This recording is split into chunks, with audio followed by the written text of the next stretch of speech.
여러분 안녕하세요. 반갑습니다. 한 주간도 모두들 주님 안에서 평안하셨는지요? 네, 오늘도 우리 주님의 사랑을 함께 찬양하고 또 주님의 말씀을 바라보면서 주님과 동행하는 귀하고 복된 날이 되기를 바랍니다. 우리 같이 찬양 드리겠습니다.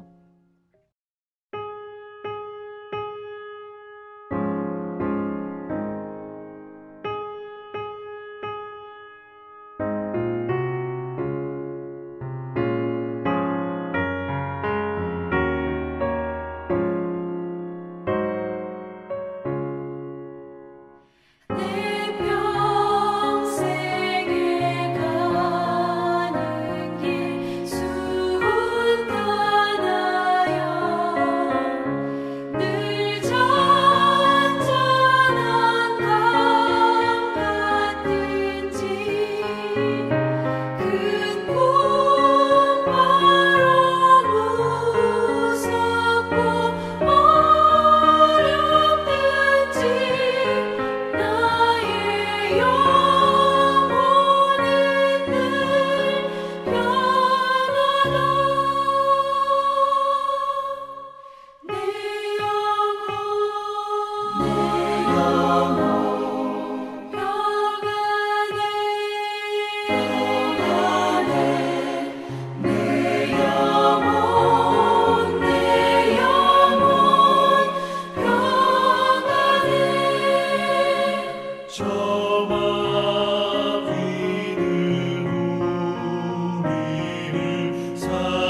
오늘 우리에게 주시는 하나님의 말씀을 같이 읽겠습니다. 마가복음 1장 9절에서 11절의 말씀입니다.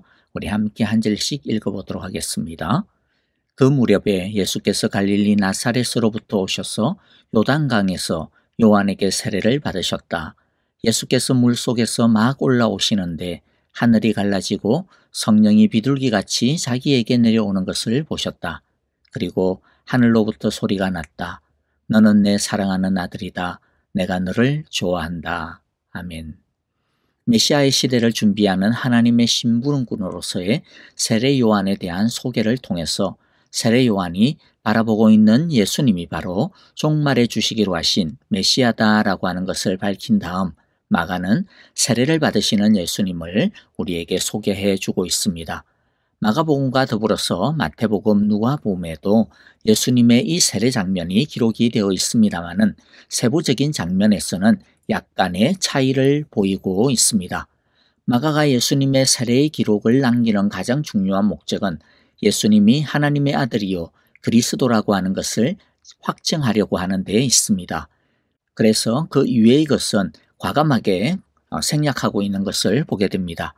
예수님께서 세례를 받는 이 이야기 안에도 구약과 밀접한 연관이 되는 것들이 곳곳에 숨어 있습니다. 하늘이 갈라지는 것이나 성령이 임하시는 것이나 하늘의 음성이 들려지는 것 같은 요소들은 이 사건이 단순한 세례식 장면이 아닌 신적인 임재의 사건이라고 하는 것을 명백하게 보여주고 있습니다. 먼저 이 세례 사건이 예수님이 하나님의 아들이자 또 그리스도라고 하는 것을 어떻게 밝혀주고 있는지에 대해 간단하게 살펴보고 그 다음에 이 세례 사건을 통해서 우리는 어떤 신앙적인 의미와 교훈을 받을 수 있는지에 대해 알아보도록 하겠습니다. 먼저 이 세례 사건이 예수님께서 하나님의 아들이자 그리스도라고 하는 것을 어떻게 밝혀주고 있는지를 보겠습니다. 첫째, 하늘이 갈라졌습니다. 10절에 보면 나오죠. 하늘이 갈라진다라고 하는 것은 종말이 도래할 때 나타나는 신적인 행동, 하나님의 행동입니다. 하늘이 갈라진다는 것은 바로 이 예수님이 위로부터 하나님으로부터 내려오신 분이라는 뜻이며 앞으로 예수님이 행하실 모든 일들과 모든 가르침에는 신적인 권세와 하나님적인 권위를 가지고 있음을 의미합니다. 그래서 세례를 받고 있는 이 초라한 나사렛에서 온 촌뜨기 예수라고 하는 청년이 하나님의 아들이자 하나님의 하늘의 존재라고 하는 것을 이 말씀이 증명해 주고 있는 것입니다. 둘째, 성령이 비둘기같이 임하였음을 10절에서 또한 우리가 보게 됩니다. 성령 강림은 메시아의 때에 임할 메시아적인 성령 강림입니다. 메시아의 사역은 언제나 성령의 임재와 함께하는 것이었는데요. 이사야서 61장 1절과 2절을 한번 보겠습니다. 주님께서 나에게 기름을 부으시니 주 하나님의 영이 나에게 임하셨다.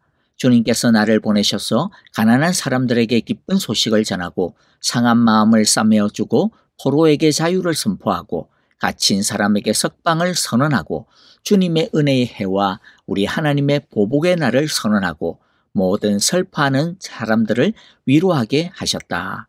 그러므로 성령의 임함은 예수님이 바로 종말에 기름 부어 세우실 하나님의 그 종이며 기쁜 소식, 즉 복음을 전한 성령의 메시아라고 하는 것을 보여주고 있는 것입니다.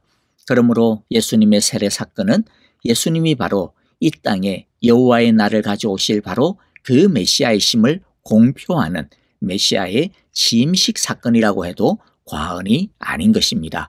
셋째, 하늘로부터 들려온 음성이 예수님께서 메시아이자 하나님의 아들이심을 확증해 주고 있습니다. 11절의 말씀이죠.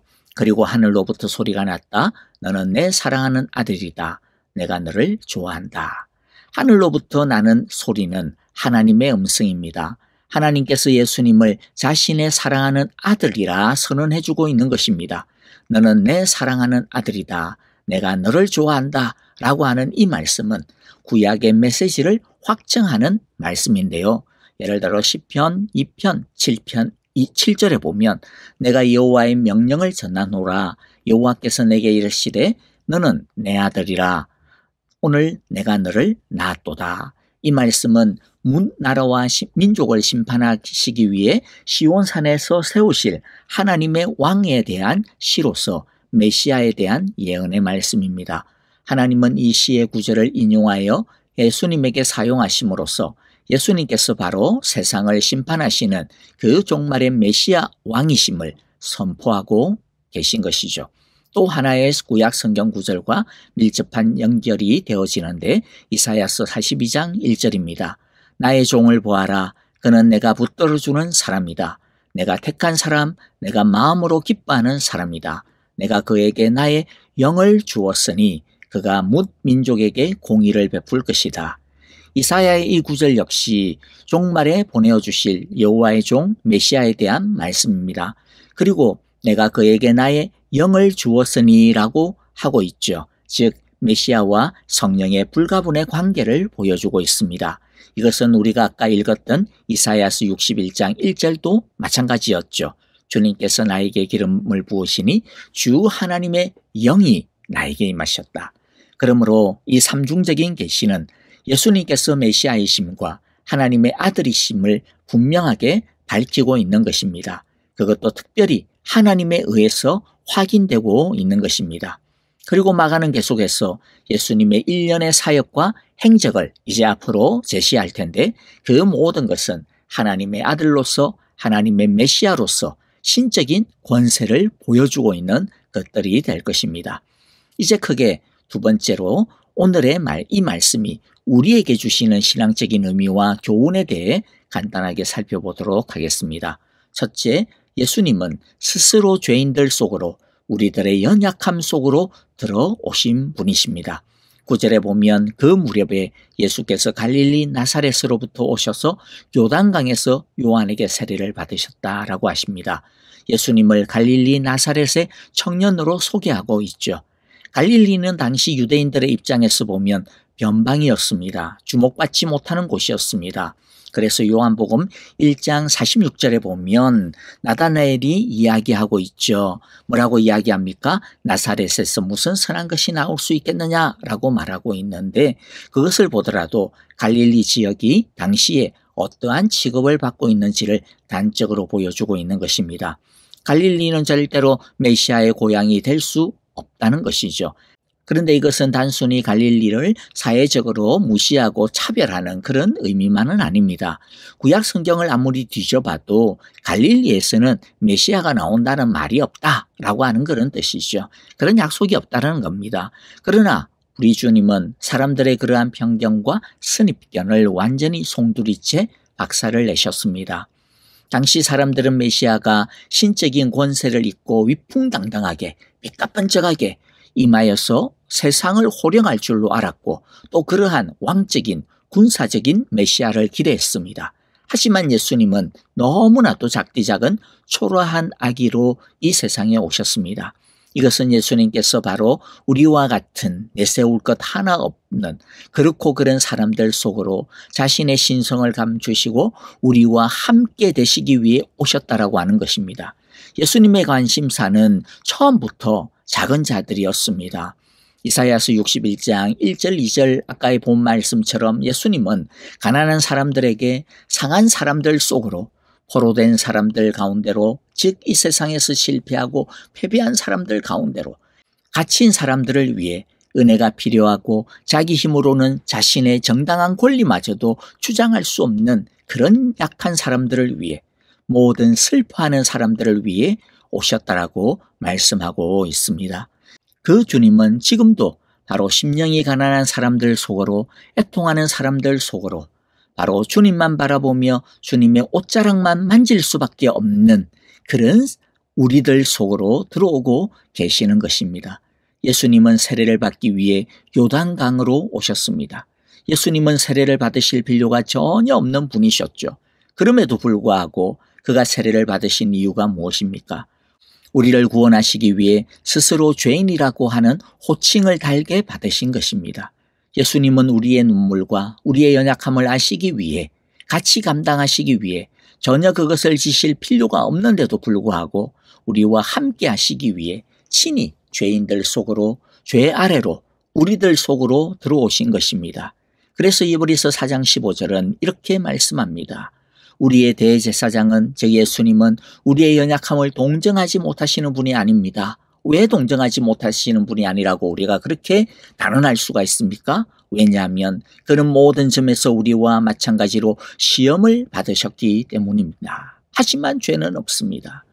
우리가 다음에 살펴볼 예수님의 광야에서의 시험 받으시는 이야기도 마찬가지지만은 예수님은 우리의 연약함을 제대로 동정하시기 위해 우리와 마찬가지로 시험을 받으셨고 죄도 없으시면서도 죄인처럼 세례를 받으신 것입니다. 그러므로 세례를 받으시기 위해 요단강으로 오신 예수님, 그 요단강 물 속으로 잠기신 예수님을 바라보면서 우리는 우리를 위해 죽으신 예수님의 자비하심과 또 우리를 위해서라면 죽음도 불사하시는 예수님의 사랑에 감격하지 않을 수 없는 것입니다. 그러므로 우리는 이 주님의 자비하심과 사랑을 힘입어 날마다 담대하게 주님의 옷자락을 붙잡아야 합니다. 은혜의 보좌 앞으로 나아가야 합니다. 그러면 사랑이 넘치시는 주님은 우리에게 자비를 베푸시고 은혜를 넘치도록 주시며 가장 선하시고 온전하신 도움을 주신다라고 히브리서 4장 16절에서 말씀하십니다. 그러므로 우리는 담대하게 은혜의 보좌로 나아갑시다. 그리하여 우리가 자비를 받고 은혜를 입어서 제때에 주시는 도움을 받도록 합시다. 우리 속으로 들어오신 이 예수님 앞으로 오늘 이 시간 우리 함께 담대하게 나아가는 시간 되기를 간절히 바랍니다. 둘째, 주님을 믿는 우리에게 하나님은 성령을 주십니다. 주님이 주시는 기쁜 소식 중 하나는 바로 성령께서 우리 가운데 오셨다는 것입니다. 우리 안에 거하신다는 것입니다. 그러므로 우리는 우리 힘으로 사는 것이 아니라 성령 안에서 사는 존재들입니다. 예수님은 남겨질 제자들에게 이 세상에서 고난을 당할 것이지만 그러나 성령을 보내어 주실 것이기 때문에 두려워하지 않을 수 있다라고 하셨습니다. 우리가 이 세상에서 평안할 수 있는 이유는 예수 믿으면 고난이 완전히 없어지기 때문이 아닙니다. 오히려 없던 고난마저도 생길 수 있지만은 그러나 세상을 이기신 예수님의 영이 우리와 함께 하시기 때문에 우리는 평안할 수 있는 것입니다. 우리가 주님의 이름으로 기도하며 성령을 의지할 때 바로 그때 오늘 주님께서 세례를 받으시는 그 모습 그대로 하늘이 열리고 성령의 평화가 성령의 능력이 우리에게 임하실 것입니다. 셋째, 하나님은 우리를 내 사랑하는 아들이라고 내가 너를 좋아한다라고 고백하여 주십니다. 예수님께서 받으신 그 사랑의 고백은 예수님 안에서 하나님의 양자가 된 우리에게도 해당되어지는 하나님의 사랑의 고백입니다. 여러 가지로 감당하기 어려운 일들이 있습니까? 지금은 없더라도 이 세상을 살면서 우리에게는 우리의 힘과 마음으로는 감당하기 어려운 파도들을 수시로 맞닥뜨리게 됩니다. 그때 우리를 이기게 하는 힘이 있습니다. 그것은 바로 하나님이 우리를 너무나도 사랑하신다라고 하는 사랑의 힘입니다. 그래서 바울은 이렇게 감격하며 고백하고 있습니다. 여러분, 오늘 이 바울의 고백이 저와 여러분들의 고백이 되어 영원한 승리의 비결이 되어지기를 간절히 바랍니다. 오늘도 이 사랑의 고백을 드리며 승리하시기를 간절히 기도하고 축복합니다. 로마서 8장 37절부터 39절의 말씀 같이 읽고 말씀을 마무리합니다. 그러나 우리는 이 모든 일에서 우리를 사랑하여 주신 그분을 힘입어서 이기고도 남습니다. 나는 확신합니다. 죽음도 삶도 천사도 권세자들도 현재 일도 장래 일도 능력도 높음도 깊음도 그 밖에 어떤 피조물도 우리를 우리 주 예수 그리스도 안에 있는 하나님의 사랑에서 끊을 수 없습니다. 아멘. 오늘 우리에게 주신 귀한 말씀들 마음 가운데 새기면서 우리 함께 이 시간 주님의 사랑 힘입어 찬양하며 기도하도록 하겠습니다. 교회와 우리 형제자매들을 위해서 계속 기도합니다. 특별히 우리 오늘 토요일부터 우리 11월 마지막까지 우리 한 해가 깊어가는 이 가을에 주님의 이름을 다시 부르면서 주님의 사랑의 능력을 우리 모두가 확인하는 시간 되기를 바라고요. 또 우리 중보 기도해야 되는 많은 우리 또 형제자매들이 있습니다. 특별히 아프신 분들 참 많은데요. 우리 함께 이 새벽 기도를 통해서 중보하는 은혜가 있기를 바랍니다. 이러한 새벽 기도 가운데 주여 은혜를 주소서라고 기도해 주시고요. 또 내일 주일 예배 가운데 주님 성령의 은혜와 능력을 주셔서 참으로 감당하기 어려운 이 세상의 삶과 짐들을 우리 모두가 믿음으로 감당하는 귀하고 복된 예배가 되게 하소서라고 기도해 주시기를 바랍니다. 많은 아프신 분들이 있습니다. 지수영 집사님, 이경 집사님, 배병홍 장로님, 주님 은혜와 능력, 치유의 권세를 허락하여 주소서. 믿음 안에서 강하고 담대하게 하시고 그들의 마음과 영의 눈을 열어 하나님의 은혜의 보좌를 보게 하소서라고 우리 함께 기도해 주시기를 간절히 바랍니다. 노창덕 권사님에게도 주여 은혜와 능력 주셔서 평안 주셔서 그의 마지막 주님 안에 거하게 하소서. 연로하신 우리 모든 성도님들 특별히 주 사랑 안에 거하게 하소서라고 우리 함께 기도해 주시기를 바라고요. 또 사랑의 기도 필요한 모든 형제자매들의 이름을 부르며 기도하는 시간이 되기를 바랍니다. 선교사님들을 위하여서 주의 성령의 부흥의 능력들이 넘치는 선교지 곳곳 되게 하여 주소서라고 기도해 주시고 우크라이나의 평화를 위해서도 함께